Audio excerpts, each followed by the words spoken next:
In this episode of Film Stock Reviews, I'm reviewing episode 8 of the season 1 finale of Tokyo Vice, titled Yoshino. Now, there are spoilers in this season finale episode 8 review, and I'm going to get right to it. Now, the reason this is called Yoshino is because we find out that Yoshino is a place or where Paulina goes to settle her debt, to sleep with men and do everything and happening. We find out from one of the sources that Jake and Samantha go to by smoking crystal meth with this guy who is writing these articles about Tozawa and praising him as this big iconic figure in Japan, even though he's a Yakuza boss. They smoke crystal meth. They get the information that Yoshino is actually a boat. It's crazy how this show is, to a point where nothing is resolved in this season finale. I'm very disappointed how everything was closed out. Certain things are still open-ended about what's going on.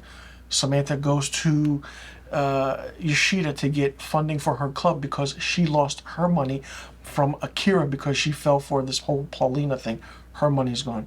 Sato. Something happens to Sato that really changes the dynamic and the relationship with Samantha, especially after their last meeting together. I'm not going to give a spoiler away for him, what happened, but you have to watch it if you want to and find out what happened to him. The cop Miyamoto. The only good scenes in this episode were between Miyamoto and Katagiri, played by Ken Watanabe. They go back and forth about the, good cop, bad cop. You still have that, pride in you of what you want to do. So evidently we kind of know what happens to Miyamoto's character, and then we find out what happens to Katagiri's character. Tozawa is the most annoying asshole of a character in this episode and show, so it's really interesting to see what happens. All in all, Jake gets his ass kicked by Tozawa's men by saying, stay away from them.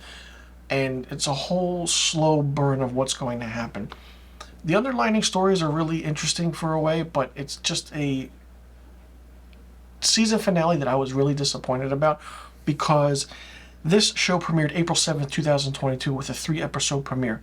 And up until April 28th, 2022, it was 4 weeks, and the first week had 3 episodes, the following week had 2 episodes, and then another 2 episodes, and then the season finale.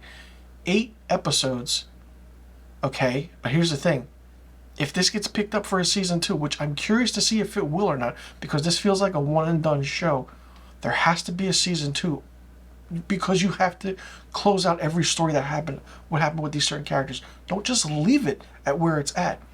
I feel like this is maybe a 2-season arc of a story, if that is. If not, just give us a 90-minute, 2-hour movie. That's it. Still have to know what happened to certain characters, what's going to happen to Yakuza boss.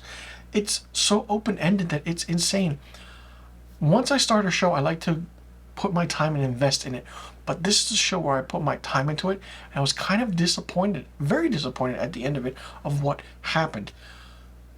Nothing was resolved, and you could tell that the ending is something we didn't know what was going to happen.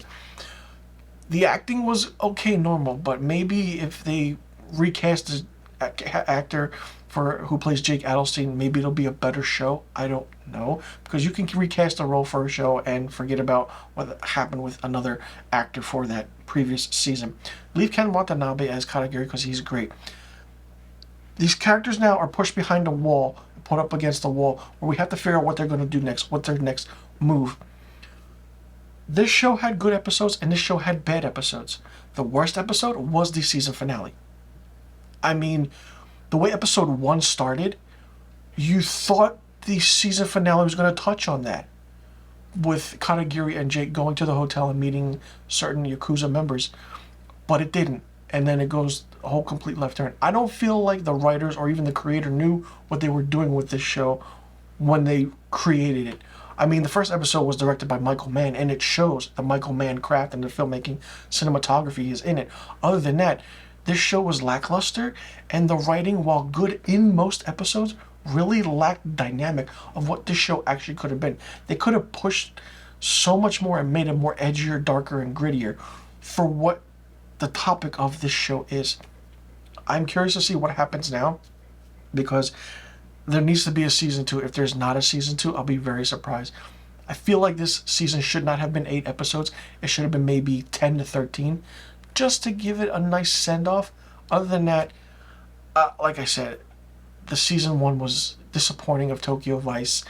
it was lackluster in most episodes. Certain episodes were good, like I said. Certain episodes were bad. And to me, the season finale was bad. I'm curious to see if HBO or HBO Max picks this up for a second season, because we need closure on these characters. There has to be closure on these characters. You just don't watch a show and then figure to yourself what's going to happen. It's crazy and it's insane.